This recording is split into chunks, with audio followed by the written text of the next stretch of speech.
Hello, everyone. This is JPL back for another council of podcast name in the brackets, and today I am joined with Matthew. and Toa. Woo. All right, and so today for this podcast we are going to be talking about our top 5 live-action TV shows.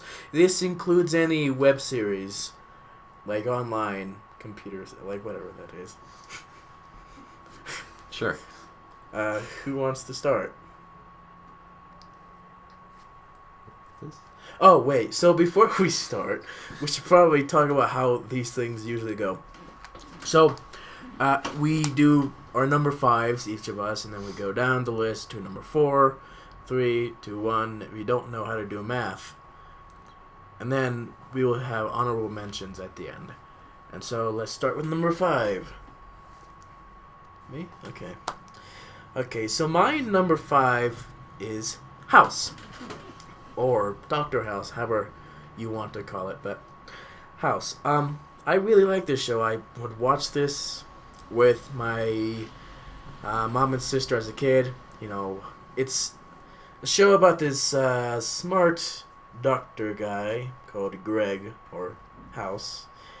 And he helps patients by doing stupid stuff, which is pretty cool. And the one thing I really like about this is that even though we have 8 seasons of patients going to a hospital and having doctors work on them, it's actually quite original for each episode. They try a new thing, they do new stuff, and it's diverse. It's really fun. Okay. I haven't actually seen that show, so I can't really comment. I've started watching it with Speedy, so the episodes that I have seen I've really enjoyed. I like sarcastic characters, so yeah, I'll agree with you. I haven't seen enough to put it on my list, but I think if I did see more, it would be. Yeah, it's a lot of just having to go through the same scenery. So yeah. All right, who's next? I'll go next. My number 5 choice is Jessica Jones, which is the only of the Marvel Netflix shows that I've actually gotten completely through. And, I mean, it's really interesting. It's a very dark show, but it's also, I don't want to say fun, but it's enjoyable to watch. And there's a lot of action, a lot of mystery. Yeah. I haven't seen it in a while, so I can't really think of much to say about it. Just that it's good. If you haven't seen it, check it out. Yeah, it is visually entertaining. The actress does a fantastic job. And also, you know, David Tennant is in it, you know? That's a very good reason to watch it. Yes. Second best superhero show. I haven't seen it, so can't say anything on it, but it's on my list of things to watch. Yeah. Okay. All right, so my 5th, I actually decided on Arrow, simply because it was one of the first actually good live-action DC shows, and I think the first season alone, I think, is enough to put it on my list. I really enjoyed that. Green Arrow has always been one of my favorite superheroes, so it's nice to see him on, well, I guess he's been on the small screen before, but as a live-action character, it was really cool. I love the actor, Steve Amell, who plays the Green Arrow, or Oliver Queen. Yeah, just overall, I think it's well acted. I think the story has been a little wonky, but the most recent season was decent enough to get through. Yeah. You know, it's one of the first superhero shows that I could actually see in the live action community, as he said. And it had a fantastic first season, you know, actors that I could recognize, a very good cliffhanger to keep you coming for the next season. And while the show has gone through its rough points, um, it is, from what we can tell, starting to try to come back to where it was. Yeah, I think at this point they're trying to get it to the point where the Green Arrow is in the comic books, rather than just telling his origin story for the past 4 seasons like it has been. But overall, I enjoy the show. Not my favorite, but I think it deserves. I will say, if you're not a fan of just melodrama or soap opera drama, then this is probably not the show for you. Yeah, it has action, and the action isn't bad, but it really focuses more on a drama aspect of what it would be like to be a vigilante / superhero. Yeah. So, I think if people have seen, for instance, Smallville, this is something that they could get back into pretty easily. Wow. Okay. So number 4. My number 4 is Sherlock. It's a very lovely take of the famous detective in the modern era. I love the actors in it. Benedict Cumberbatch and Martin Freeman. Those two are the best actors you can have out there. And I do love their dynamics. I love how in-depth the stories are. And if you guys... And also, I just like how it's just 3 episodes a season. They are long episodes, though. Yeah. Still 3 episodes a season, though. I think the long episodes are good, though. Like, to have it be short in the amount of episodes is good because it's easier to get caught up on. Yeah. But that being said, because they're longer, it doesn't leave you too empty for watching it. Yeah. Yeah, I think, for me, the first 2 seasons are really good, but then after that it kind of started to go a little bit downhill. And I recently watched a video of why it is that those 2 seasons are a little less well made, but yeah, I think overall it's a very good show. It didn't quite make my list, but yeah. I think that the 3rd season is my personal favorite. I just really enjoyed just what was in each episode, so yeah. Very good. Definitely would recommend it. Yeah. Okay, my number 4 is House of Cards, which just recently got a new season, and it's a Netflix show, sort of the first online show to get a lot of mainstream success, and it really deserves it. It's, multiple Emmy nominations and wins, and Golden Globe nominations and wins, and basically the idea of it is Frank and Claire Underwood are sort of like a Shakespearean Macbeth and Lady Macbeth, and they're slowly taking over the American political system, and it's a bunch of drama and crime and politics, and yeah, each season is consistently good.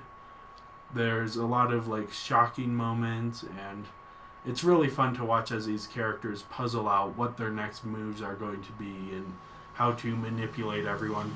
And then the interesting thing is the main character will actually sometimes turn to the camera and talk directly to the audience, and it's sort of an extension of Shakespeare's tradition of doing that. And so it's... If you don't really understand American politics, you can still watch the show because they're explaining it as it's going on, what they're planning on doing. But it's a lot of fun, and yeah. I haven't seen it, but Matthew's been bugging me to see it. Yeah, basically the same story.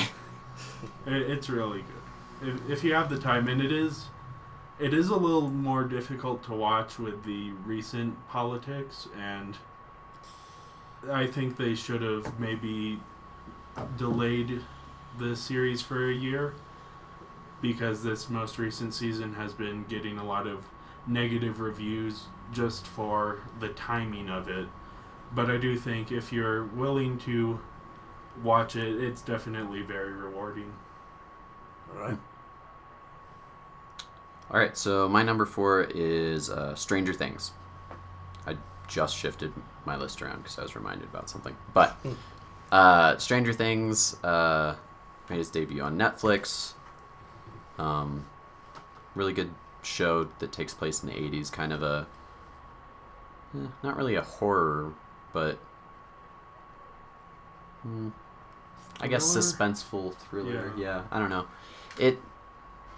Why I like it is because, well, one, the childhood actors in it I think do phenomenal for kids. All the actors in it are actually really good, and the story is decent enough. It's kind of a cliche story, but it's not bad. They use a lot of tropes, but I think the way they put it together works out well. I like the setting of it being in the 80s. Of course, I'm a big fan of synthwave type music, so the theme really hits a good spot for me. But I think overall, I think it's just a solid show. I watched through all of it in about 3 or 4 days, so it was something that I remember I wanted to keep watching as I continued to watch. So yeah, it's something that I just really enjoyed. Yeah. I've tried to watch it. It's actually taken me about a year at this point to power through it. I'm still not done. I'm not as big a fan of the 80s, so to me it doesn't really have that appeal. And yeah, I mean, it's definitely not bad. And yeah, I mean, if you're a fan of what's in it, then I'm sure it's great. For me, it's been okay. But yeah. Yeah, I haven't seen it either. I do have a small intent to watch it because it reminds me a lot of Super 8, which was a movie that I really enjoyed. I love that whole environment of the 80s, and then just having dynamics between children, especially if it's kind of the same as in Super 8, then that would be a lot of fun. But there are a lot of shows that I need to catch up on, so it's on a list. Yeah, I think one thing that I really did like about it is that it didn't particularly have one main character. It, for the most part, focused mostly on the kids, but it jumped around a lot between a lot of different characters, which is something that I've always enjoyed. Even when I was reading Bionicle books, was just something that I enjoyed, the different perspectives of the different characters, and I think that's something that really enticed me about Stranger Things.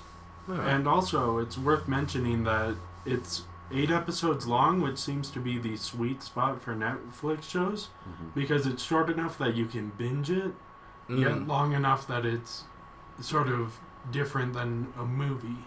Yeah. So, and that's actually, I think if the, like, Marvel Netflix shows did 8 episodes instead of 13, they would also, in general, be more favorably reviewed. Yeah. Especially with these recent shows like Luke Cage and Iron Fist. A lot of them have been having like mid-season shifts. There's a lot of filler. Right. So. Well, and then on top of that, there's just so much to watch now. If you're trying to watch all 4 at the same time, that's a lot of episodes to watch. So it was probably best when you started watching it as soon as it started to come out. Yeah. Okay. So number 3. My number 3 is the 60s Batman TV show. I remember watching this show as a kid and just really enjoying it. It is one of my first Batmans, and it was also one of the few Batmans I can actually watch where I was, because I didn't really have Batman on DVD, except for maybe The Dark Knight, but that was about it. But I was able to watch this on YouTube back when it was available, and I really enjoyed just the silliness of it, just how kid-friendly Batman was, and just how fun the whole experience was. And so, yeah. Also, Adam West. Yep. Yeah. Yeah, my most of my experience from Adam West Batman is the movie. It was actually my first Batman movie that I ever owned. But I did watch a couple episodes, and it's interesting to see how optimistic it seems every episode is. Yeah.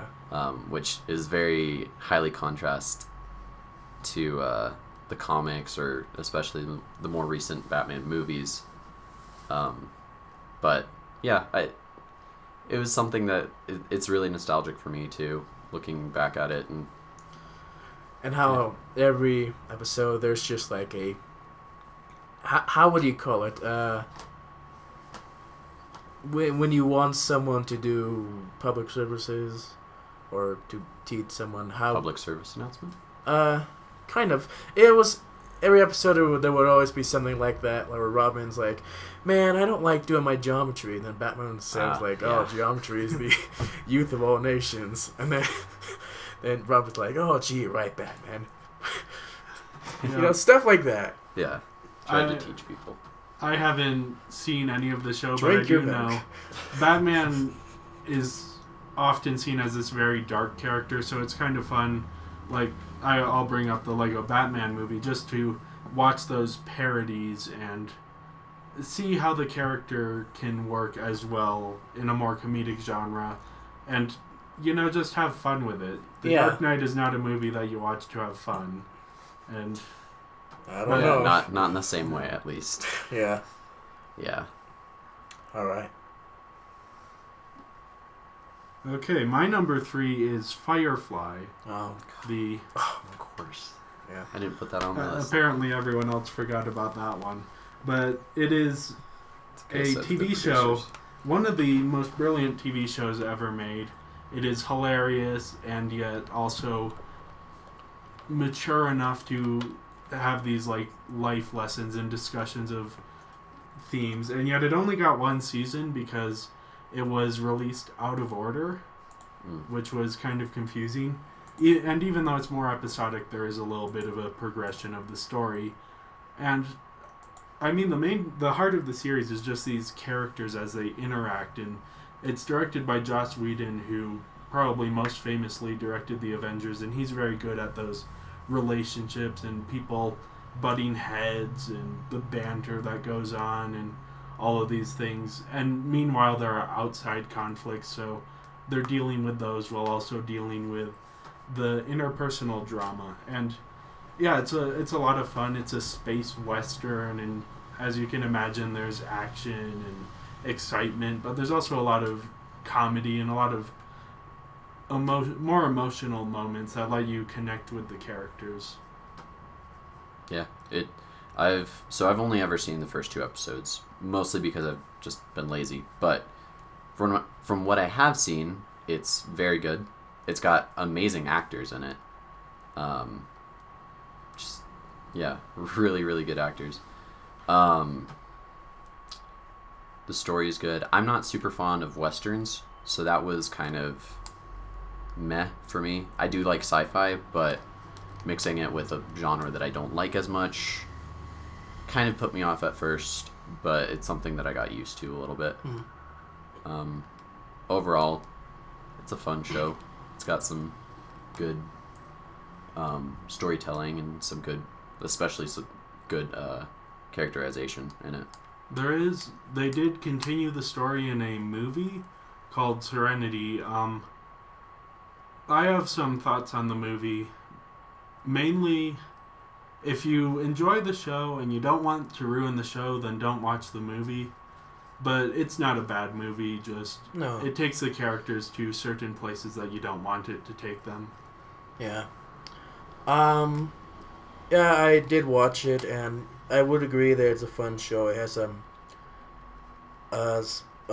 bunch of funny moments, but overall, when I was watching it, I remembered having a very bored experience through the whole thing, because lots of scenes would be, well, they're not action as you would see them in most situations, where there's flashy lights and lasers and all that. There's just polite gentleman action scenes. I'm not sure if that's how you would call it, but I think that's fair. it's more grounded. Yeah. Yeah. And so, yeah, I was not entirely impressed with the action. Maybe if I were to watch it now with a whole different perspective, I would enjoy it a lot more. But back then, I do remember saying that if there was a second season, I'm pretty sure I would have enjoyed it. And I also did think that the movie was a lot better than the show, mainly because it was a lot more how things would normally be, action packed. Interesting. And stuff like that. The grand. movie is very well made. Just the ending of the movie is not very satisfactory if you enjoyed the show because I'm a leaf on the wind. yes,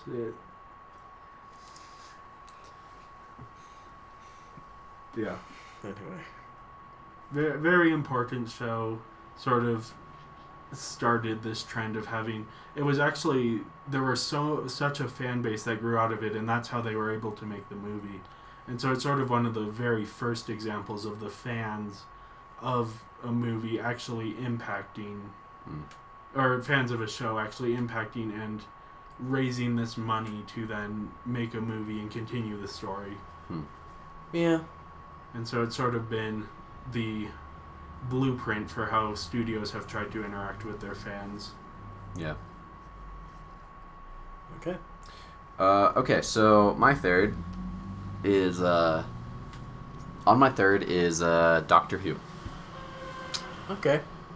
And I'll probably get some contention in this, but Doctor Who was a series that I started because of JPO. Oh. Okay. And well, a couple other people had recommended it to me, but at that point it was mostly him. And I watched through 7 seasons of it. Loved the first Doctor, or sorry, I should mention this is the new series, so yes, this is the 9th Doctor that I'm talking about.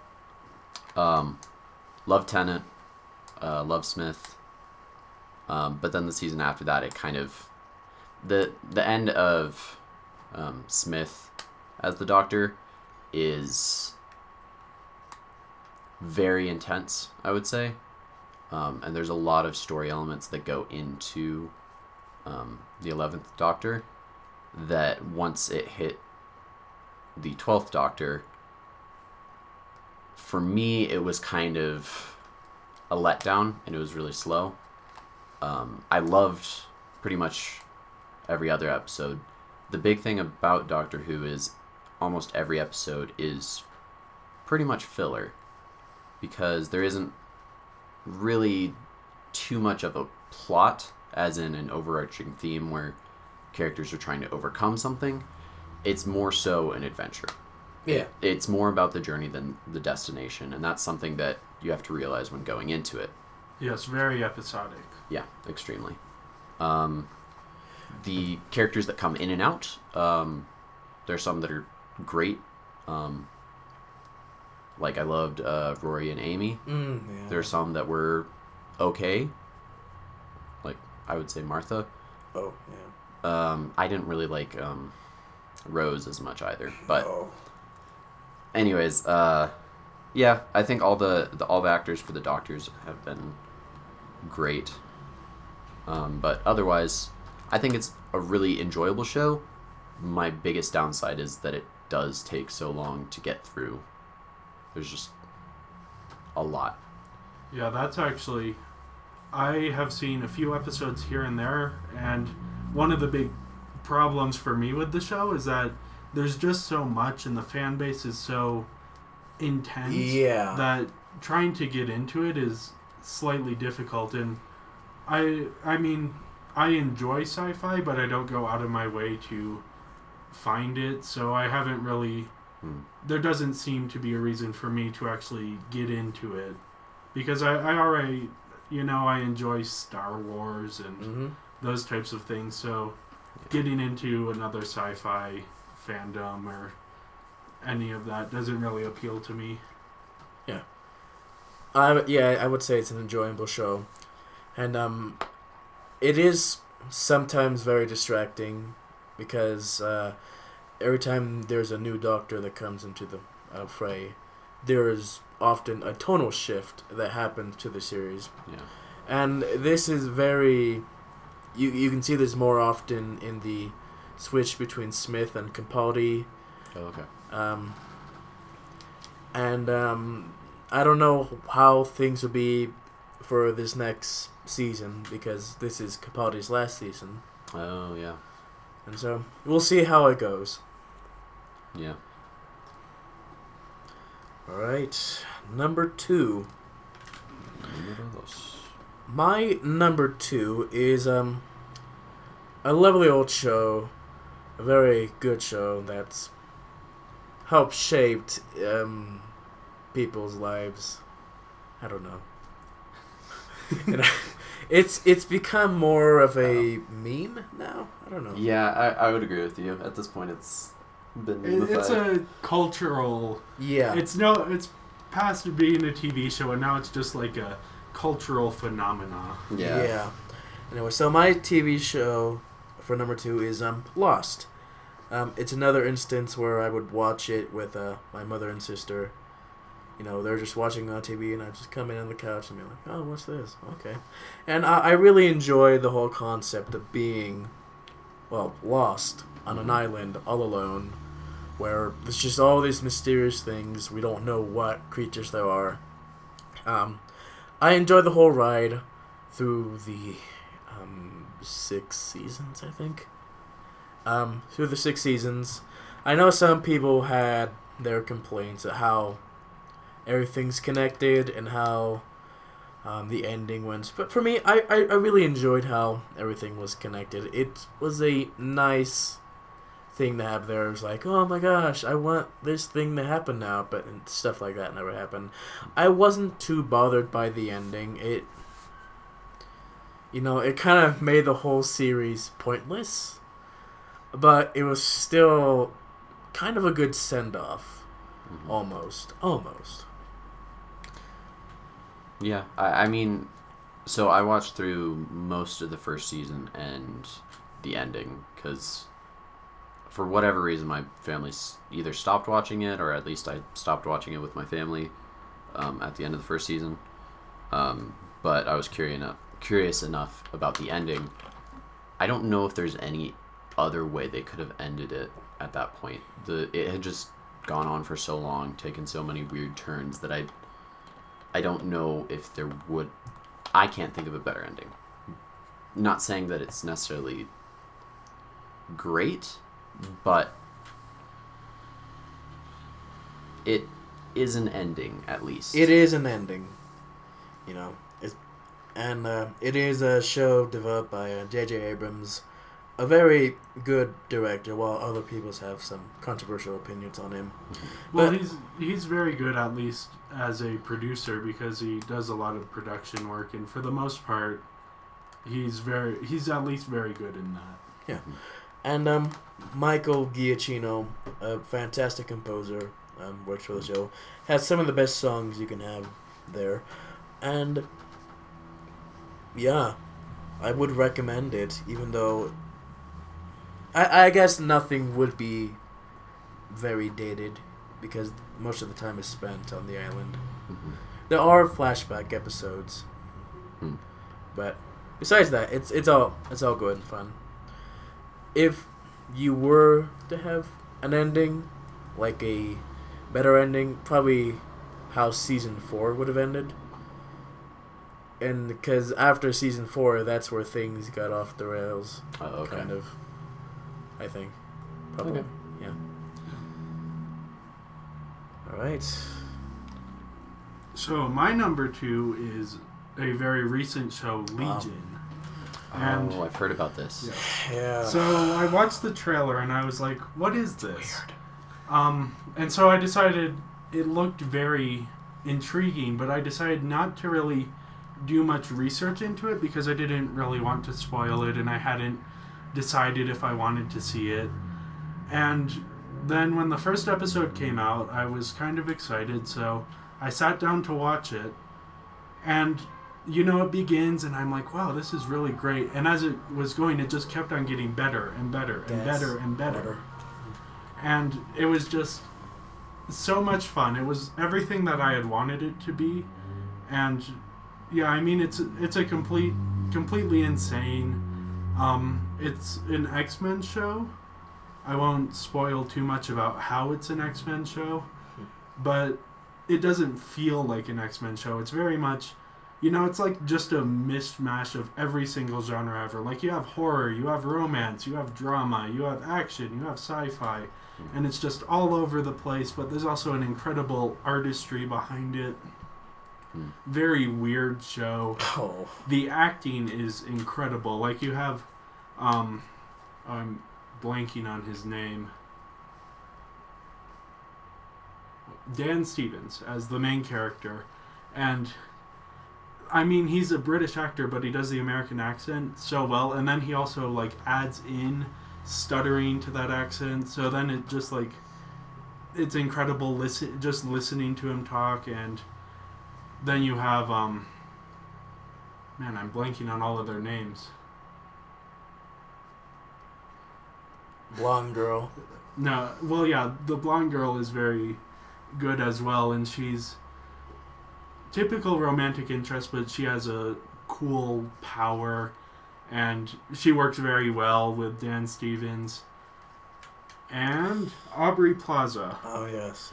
And she is incredible. She's insane, playing a character that was originally written for a middle-aged man, and they changed it to be, they got Aubrey Plaza to do this character, and they changed very little of the dialogue, so it's just hilarious listening to her talk, and she plays it very well, very insane. Mm-hmm. And yeah, I mean, it's a lot of fun. There's a lot of stuff going on. It's crazy. Yeah. I'm halfway through watching it, and it's a very, very weird show. To illustrate the weirdness, it's like in the you're middle on drugs. of the first episode, there's just this random dance number. It doesn't actually contribute to the plot or anything. It's just a Bollywood-inspired dance number.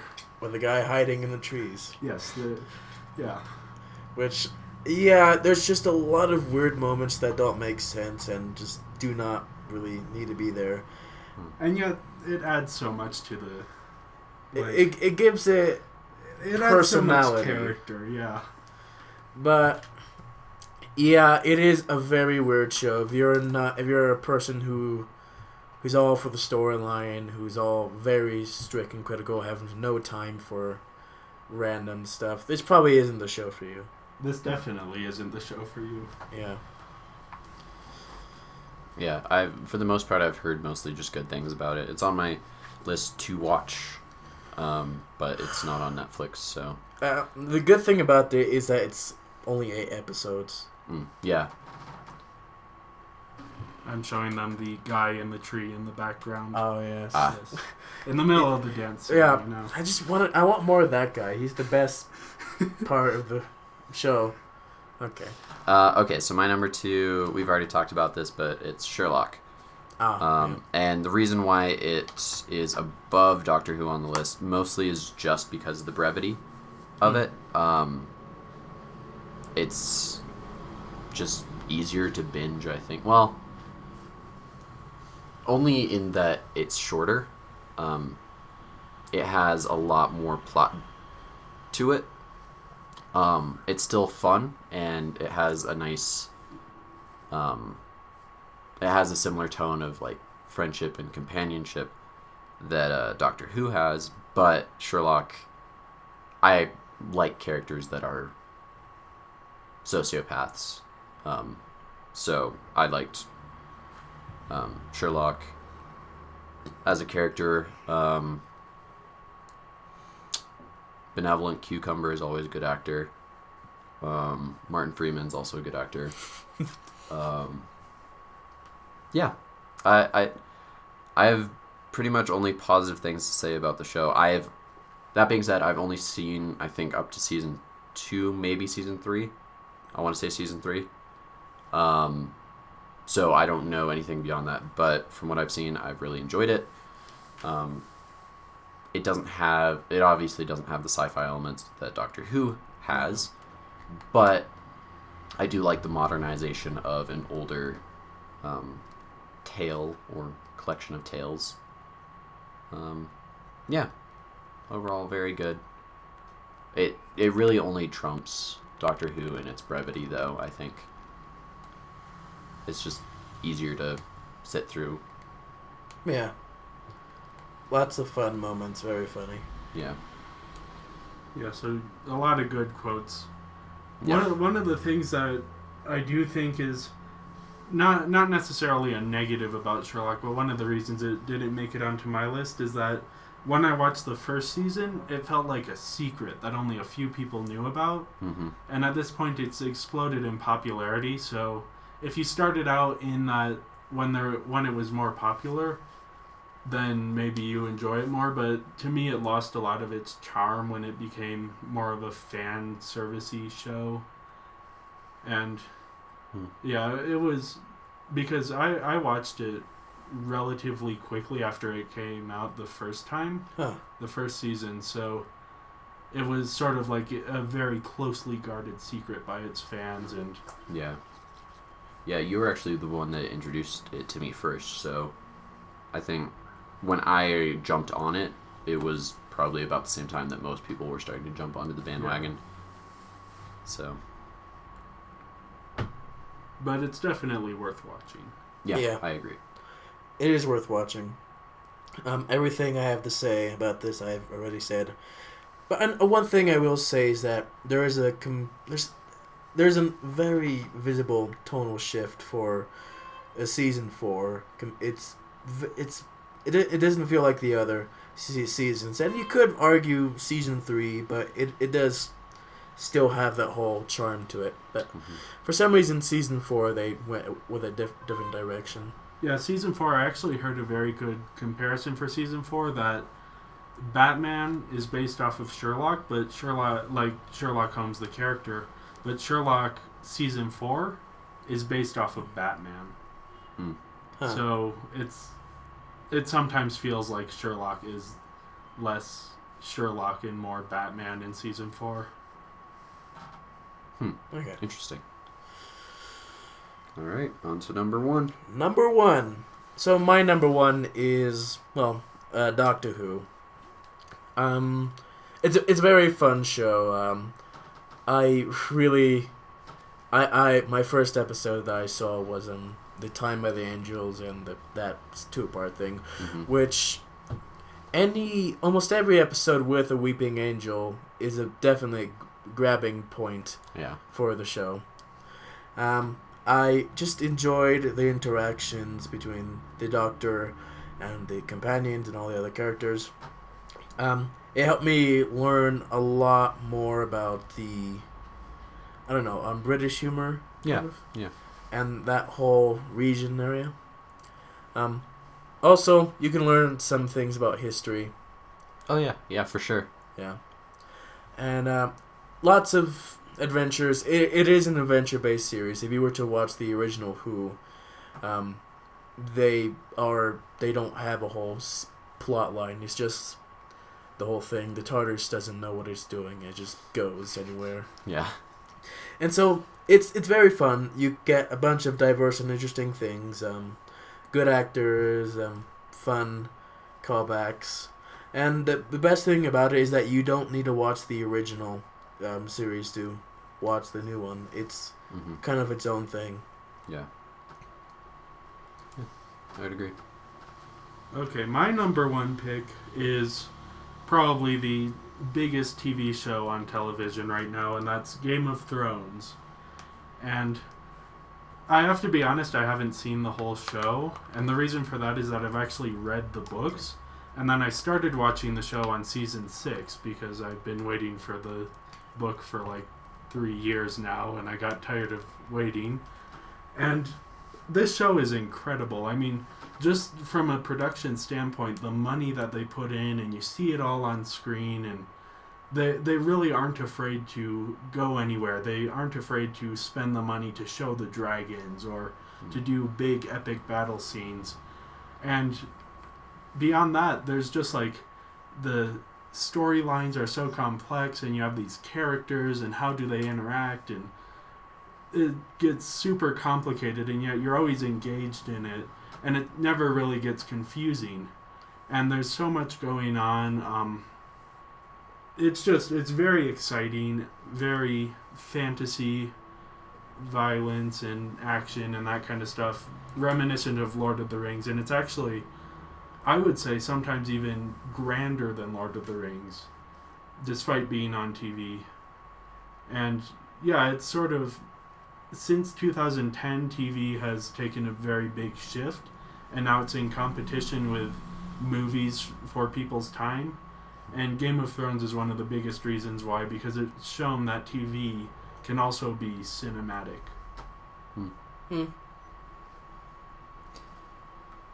I haven't seen much of Game of Thrones, if at all. I can't speak as highly of it, mostly because I prefer not having nudity in what I'm watching. I think that is actually an interesting point. It's an interesting show because it actually tones down in all of that as it goes on, which is something I was not expecting. Because in the first season, every single episode, there's at least one scene containing nudity. And then by the 6th season, I think there are 2 or 3 major scenes in the entire season. So, yeah, I wouldn't say, if that's your main problem with the show, probably don't jump into it, because it is still very present, but it's less prevalent now. Another thing was, I hear George R.R. Martin being compared to Tolkien a lot, but the thing that I see that Tolkien does better is that, like, both stories are definitely fantasy stories, and a lot of what they do is they kind of create an entire history, and then they pull you through the narrative of that history, which I think is a good way to do it. But that being said, even if it is unrealistic, I prefer Tolkien's stories more, because not every single character dies. Yes, there that is a main character that you are attached to through the story until the end.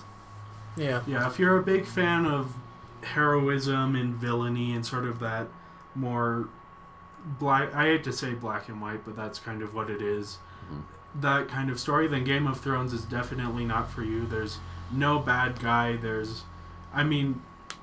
Spoiler alert for the first season, the hero of the show dies at the end of the first season. So there's no moral center of the show, and it's very, in that way, it's trying to be very realistic.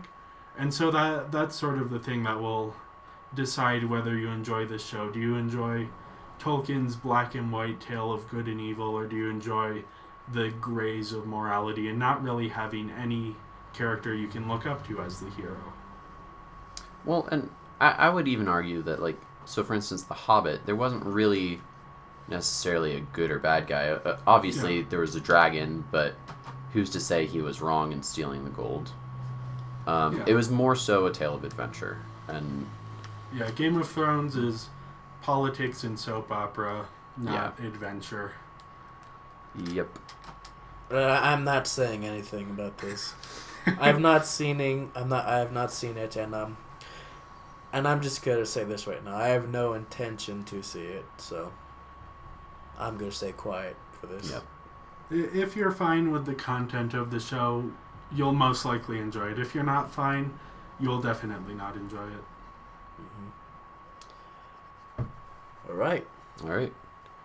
My first one is going to be The Flash, mostly because I guess I don't really watch that many live action shows. But ever since Barry Allen has shown up in the Arrow, I was excited. Yeah. And then, 9 months later, when he got out of his coma and actually showed up in his own show. Yeah. That was really exciting.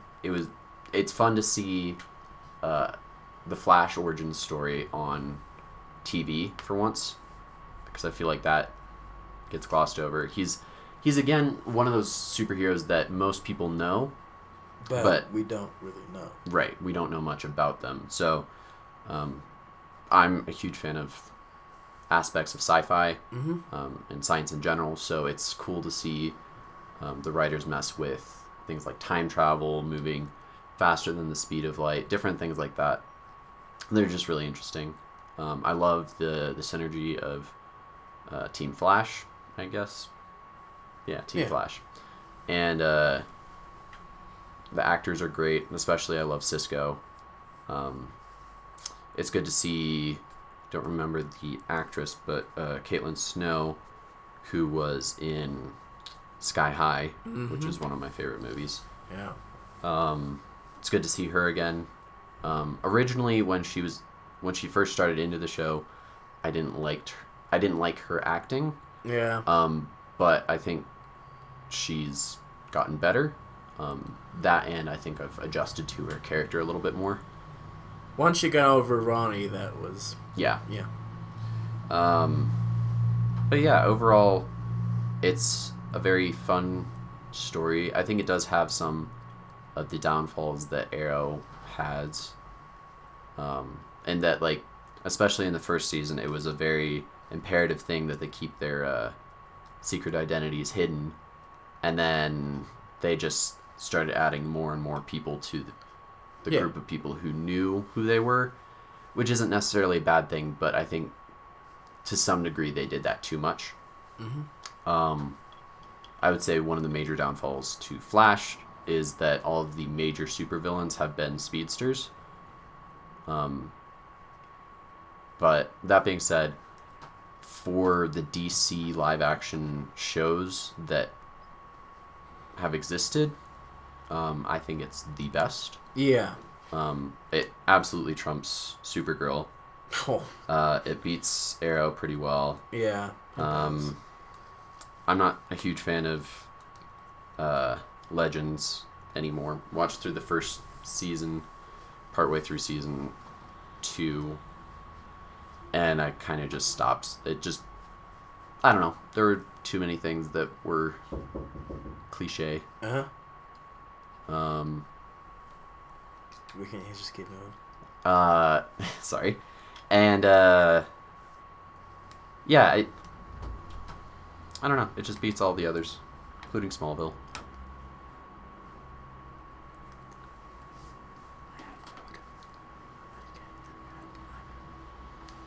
Do you guys want lunch? Let's pause the recording. I mean, We could just finish up real quick. yeah, we can finish off real quick. Okay. Sorry, I have lunch for you guys here. Okay. Oh, Okay. Thank you. oh, he got lunch. Okay, this is gonna be a weird podcast. Yeah. Anyways, so yeah, I think it beats all the other ones, including Smallville, even though I loved Smallville. Yeah. Yeah. Really, really good. Not amazing, but I still enjoy it a lot. I've seen a few episodes, and from what I've seen, it's very good. Though, you do need to kind of commit to it, because otherwise you're kind of lost as to who's who, what's what, and then, yeah. Yeah. Yeah. I would say it started off fantastically. Very good first season. Just a lot of hype. You know, like, oh my goodness, they're going to be doing this character. Oh, I know this character. Yeah. And then they got to season 2. And they had a new villain, which was lightly based off a past Flash villain, Yeah. but not entirely. I mean, they had a Jay Garrick type character, but it was cool having him there, but it wasn't our Jay Garrick. He had no speed or anything. Also, they kind of glossed over some villains, you know. Yeah. They didn't really put much effort to them, especially into season 3, the whole Saboteur storyline, where they kind of went that big too early, I think. Yeah. And any side villains they had there, they just, okay, you're this villain now. Yeah, relationships now. Let's just go on here. Forget it. And, yeah, I do hope that they do realize how things are going for them, and they change their model because because what I'm seeing, they're almost reflecting the Arrow's state, Yeah. and if they're and season 4 is next. If they keep going that state, yikes! That's gonna Yeah. be. I think probably one of the biggest upsets that I had for Flash recently was the Flashpoint paradox. In the comics, we had this whole epic adventure of Barry Allen exploring this alternate universe where Batman is completely different, Joker is completely different, Aquaman and Wonder Woman are completely different. It's very some grand. characters are good, some characters are bad, some characters are riding the line, and it's cool to explore it as we see what would have happened. In this case, not very much changes. I mean, we have one character getting superpowers that wouldn't otherwise, and Barry not really. So, yeah, and it was just one episode. Exactly. And he was there for months, which was during off screen the whole thing, which would have been nice to see. Yeah. But anyway, all right. I think we should just mention our honorable mentions now. Yeah, we'll just list them. So I'll just list mine in order. So, one of my honorable mentions is Gotham. Very good show. I love how it's not melodramatic. I also like Daredevil. I love how grounded the superhero is and just almost realistic things are. The Walking Dead, I really enjoyed the first season. I love the whole mystery aspect of it. However, recently it's been getting really slow and not very mysterious. Breaking Bad, it's a very good show. Good, quote unquote. I mean, it depends on how you view it. It's a very fun experience, very experimental in how they do things. Nice. There are a lot of long moments. The main character, it's fun seeing his journey through the things. Another one, Little House on the Prairie. A very old classic show. Very fun. You can watch it with your parents or grandparents. I'd say it's a reminder of a very simpler time where there wasn't much, and I really enjoyed those stories. And then finally, I have Duck Dynasty. Christian redneck millionaires. That's all I can say. Okay, so I have Mr. Robot, which, the reason it isn't on my list is that there's a lot of plot twists, and that's really what makes the show. So without the plot twist, there isn't much there. But just for the plot twist, it's worth watching. Then the recent show Westworld, which is Game of Thrones in the Wild West with robots. And then there were None, which is a BBC, I believe, show based on an Agatha Christie book. And it's a mystery where everyone is trapped on an island and then they start dying off one by one. And they have to figure out who the murderer is. And then last, a series of unfortunate events, which another very recent show, and that one is based on the children's book series, and I actually read a lot of those, and those books are the reason that I really love literature and the English language and all that kind of stuff, vocabulary. I love learning new words, and it sort of, the books shaped my style of humor, so now watching the show that's based on them, it was just so much fun. Watching those characters and events come to life. As for my honorable mentions, as already honorably mentioned, Daredevil and Gotham, both great shows, I think. As for another one, Once Upon a Time, which is fairy tale characters mixed with reality, pretty good show. Gets long sometimes. As for shows that I really liked when I was a kid, I really liked Drake and Josh and iCarly. Yeah. I remember watching those quite a bit. Yeah. Although the plots were not necessarily the best. No. Obviously, it's a sitcom, so it's not that bad. Uh-huh. And then the rest are shows that I watched with my parents or my family. Most recently, we just started watching MASH together, which is about the doctor's side to the Korean War. Just a funny show. Good actors. Makes me laugh. We watched Stargate SG-9, which is kind of like Star Trek, except no spaceships. Okay.